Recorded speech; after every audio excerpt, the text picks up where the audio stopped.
Қайда барасың? Жібек жолына. Атак, братан, таксодан титпеймін, по пути болғансын алып баратқаным ғой. Атак, 200 теңге нужда титпеймін. Шықмаш, братан. Түсіндіріп аласың? Атак, оригиналым Rolex қой. Сенің зарплатың жетпейтін шығар. 200 теңгенің тақиясы ма басындағы?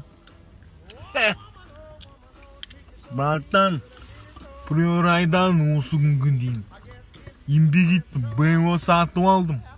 Енді 3-4 жылдан кейін крузак алам. Мәшін дайын ба? Майын ауыстырдың ба? Фоктың алды, тұра ғой, мен баратырмын қазір сояқ қарай. Мә, брат. Майда жоқ қой, брата.